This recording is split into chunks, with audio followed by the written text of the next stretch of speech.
अस्सलाम वालेकुम dear students. सो आज हम सेकेंड ईयर कॉमर्स की दरअसल एक्चुअली कमर्शियल जियोग्राफी के बारे में डील करेंगे। ठीक है, सो सबसे पहले welcome to e learning point. ठीक है, हॉस्टेड बाय मानी।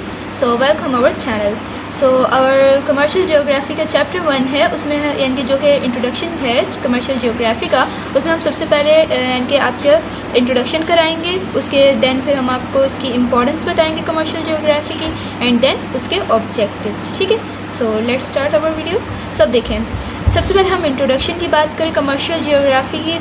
तो वो है कि geography is a Greek word. Jio means the earth and graphy means description of earth. ठीक है, सो देखें जियोग्राफी यानी कि एक ग्रीक वर्ड है। Geo mean earth and graphy means description of earth. ठीक है, यानी कि इसमें हम जियोग्राफी में हम अर्थ के बारे में पढ़ते हैं, यानी कि अर्थ के बारे में, उसके यानी कि भाई कौन सी ज़मीन किस लिए ज़्यादा बेनिफिशियल है, उसके बारे में हम जियोग्राफी में पढ़ते हैं। ठीक है, सो अब इधर हम आ जाएँ तो है it is a science which deals with physical environment and human earth relation. ठीक है, ये बेसिकली जियोग्राफी जो है वो एक साइंस है जो कि फिजिकल एनवायरनमेंट जो है हमारा उससे डील करती है, और आल्सो ह्यूमन अर्थ रिलेशन से, यानी कि इंसानों का अर्थ के साथ क्या रिलेशनशिप है उसके मुतालिक ये हमें बताती है कमर्शियल जियोग्राफी। ठीक है, सो अब देखें, अब हम बात करते हैं इसकी इम्पोर्टेंस पे, इम्पोर्टेंस ऑफ कमर्शियल जियोग्राफी। ठीक है, कि इसकी इम्पोर्टेंस क्या है।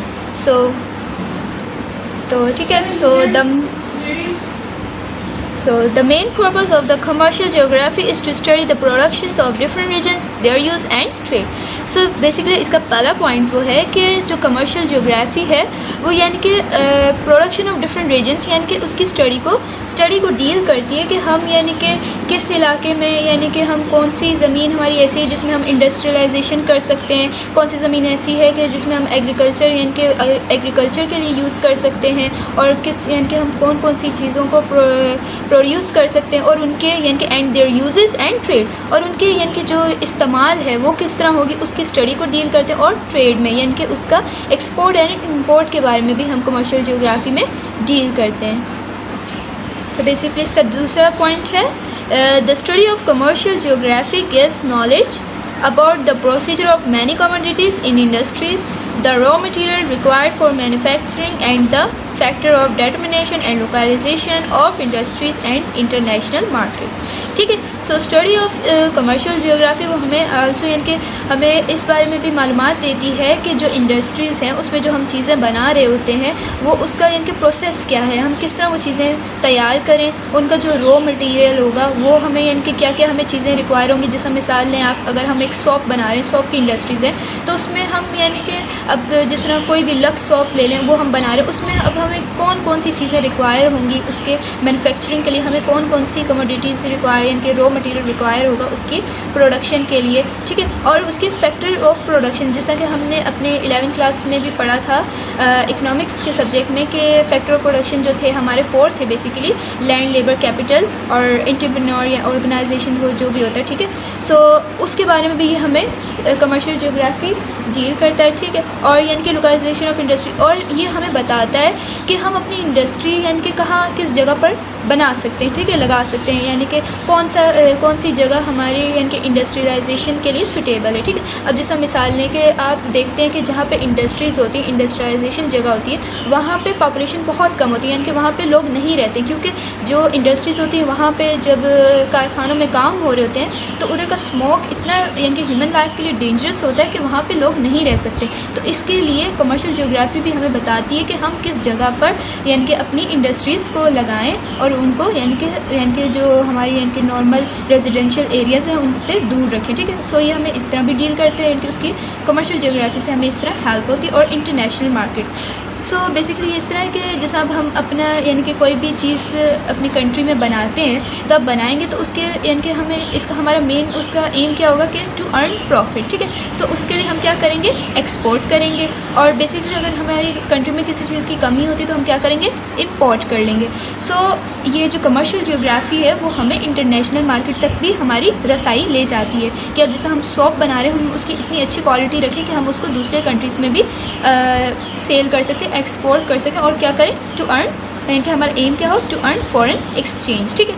सो अब इसका थर्ड पॉइंट ये है कि this study is beneficial to economic development, ठीक है। सो कमर्शियल ज्योग्राफी की जो हमारी स्टडी है वो हमारी इकोनॉमिक डेवलपमेंट में भी काफ़ी हद तक हेल्प करती है, ठीक है। यानी कि इसी तरह जिस तरह अगर हम अपनी यानी कि हमें हर चीज़ के बारे में इल्म होगा कि हम कहाँ अपनी इंडस्ट्रीज़ लगाएं, कहाँ हमारा रेजिडेंशियल एरिया, एग्रीकल्चर एरिया के बारे में हम सारी यानी कि अगर हमें मालूमात होगी, हमारी उन पे बेस यानी कि अच्छी होगी, तो हम अपनी चीज़ें अच्छे से अच्छे बनाएंगे और उनको इंटरनेशनल मार्केट तक ले जाएंगे। तो इस तरह हमारी जो इकनॉमी होगी वो भी काफ़ी हद तक बेटर हो जाएगी। तो ये हमारी इकोनॉमिक डेवलपमेंट में भी काफ़ी हद तक हेल्प करता है। सो अब हमारा जो नेक्स्ट है वो है ऑब्जेक्टिव्स ऑफ कमर्शियल ज्योग्राफी, ठीक है। सो बेसिकली हमारा जो सब्जेक्ट है वो यही है कमर्शियल ज्योग्राफी।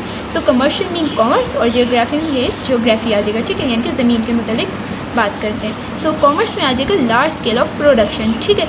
अब कमर्शियल में कभी भी यानी कि सॉल प्रोप्राइटरशिप पे बात नहीं होती है, यानी कि एक इंसान पर नहीं होती, यानी कि अगर एक इंसान कोई कारोबार करे तो वो कमर्शियल में नहीं आएगा। कमर्शियल मीन होता है कि एक ह्यूज अमाउंट पे प्रोडक्शन करना। सो इसका एम क्या होता है, लार्ज स्केल ऑफ प्रोडक्शन, यानी कि एक वसी पैमाने पर प्रोडक्शन करना।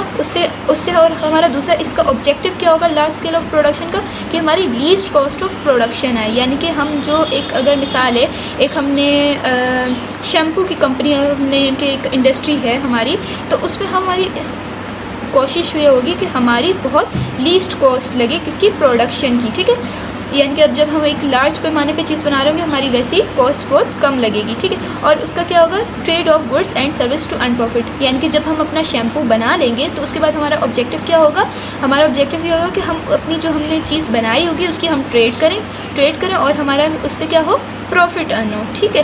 सो अब बात करते हैं ज्योग्राफी पे। सो ज्योग्राफी हमें क्या करते हैं, ह्यूमन अर्थ रिलेशनशिप, यानी कि ज्योग्राफी बेसिकली डील करता है ह्यूमन अर्थ रिलेशनशिप के इंसान का ज़मीन के साथ कैसा रिलेशनशिप है, ठीक है। यानी कि अब जैसे अब हम एग्रीकल्चर करते हैं, यानी कि फसल हम देखते हैं कि भाई एक ज़रख़ेज़ ज़मीन है, उसमें हम फसल को बोते हैं, उसके बाद इंसान उसको काटता है, फिर अपनी मार्केट में लेकर जाता है, उसकी ट्रेड करता है, ठीक है। यानी कि इसका ह्यूमन का अर्थ के साथ इस तरह रिलेशन बनता है, सही है। और अगर वो एक यानी कि मिसाल है, अगर एक वो दरख्त को काटता है, ठीक है, अब भले उससे वो फर्नीचर बना रहा है, जो भी कर रहा है, लेकिन उसके बदले में जिस तरह अगर वो एक ट्री को काटता है, उसके जगह पे उसको 5 यानी कि ट्रीज़ के बीज भी लगाने पड़ेंगे, ठीक है, ताकि वो अपनी नेक्स्ट दफ़ा जब वो आए तो उसको और दरख्त भी मिले और वो इस तरह अपनी यानी कि जो प्रोसेस है अपना जारी रखे, ठीक है।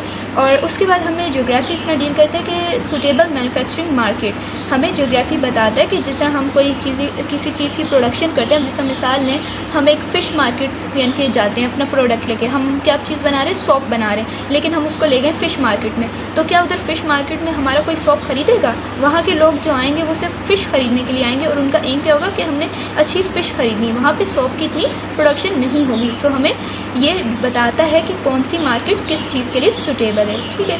So I choose an example for clear your concept. So अब मैं आपको एक एग्जाम्पल भी समझाती हूँ, जिससे ये देखें। अब मैंने यहाँ पे एक लगाया हुआ है कि यहाँ पर प्रोसेस, पैटर्न और रिस्पांस, पहले हम प्रोसेस करते हैं, फिर वो पैटर्न आता है और फिर रिस्पांस मिलता है, ठीक है।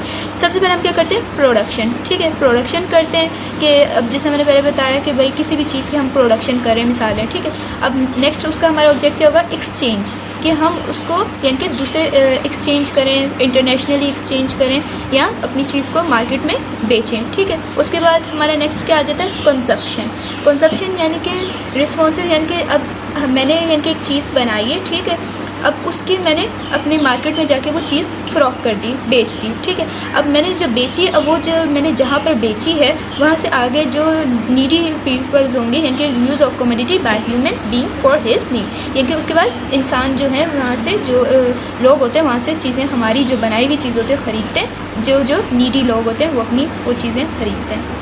सो देखिए मैंने आपको यहाँ तक बताया कि वो कंजप्शन हो जाएगी। सो मैं एक दफ़ा फिर से आपके कॉन्सेप्ट को क्लियर यानी कि रिवाइज़ करती जाऊँ, ठीक है, आपके यानी कि आसानी के लिए।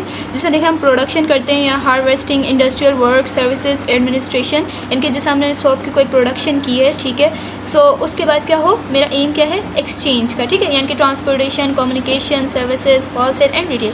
जैसा कि हमने प्रिंसिपल ऑफ कॉमर्स जो कि 11वीं क्लास में हमने पढ़ा था कि एक यानी कि अब जैसा हम एक चीज़ बना रहे हैं, कमर्शियल ज्योग्राफी पे हम बात करें, इसका मतलब कि हमने एक वसी पैमाने पर अपनी प्रोडक्शन की है, ठीक है। सो अब हमारे से कौन, यानी कि अब चीज़ आगे कौन लेता है, होलसेलर उठा लेता है, ठीक है। होलसेलर हमसे ले लेगा, तो अब उसके आगे यानी कि होलसेलर जो है वो हमसे डील करता है, उसका हमारे साथ कनेक्शन होता है, ठीक है। वो हमसे वो सारी बल्क क्वांटिटी में उठा लेता है, ठीक है। इस तरह होलसेलर को भी फ़ायदा होता है कि एक बल्क क्वांटिटी में चीज़ उठा रहा है। उसके बाद होलसेलर किसको देता है, होलसेलर के साथ कनेक्शन होता है रिटेलर का, ठीक है। रिटेलर जिस तरह ये नॉर्मल शॉप्स होती हैं, जो जिस तरह आप प्राइम स्टोर देख लो, ये नॉर्मल शॉप्स होती हैं, रिटेलर्स, इस तरह इनको रिटेलर्स कहते हैं। सो रिटेलर्स के पास फिर यानी कि रिटेलर के पास चीज़ आ जाती है, रिटेलर होलसेलर से कनेक्शन करता है। उसके बाद फिर जो रिटेलर से जो नीडी पर्सनस होते हैं वो चीज़ लेते हैं। यानी कि अब जिस तरह हम आम लोग जाते हैं, जिस तरह आप देखो, आप मॉल जाते हो, वहाँ पे शॉप लगे होते हैं, तो हम वहाँ से जाके उठा लेते हैं चीज़ें।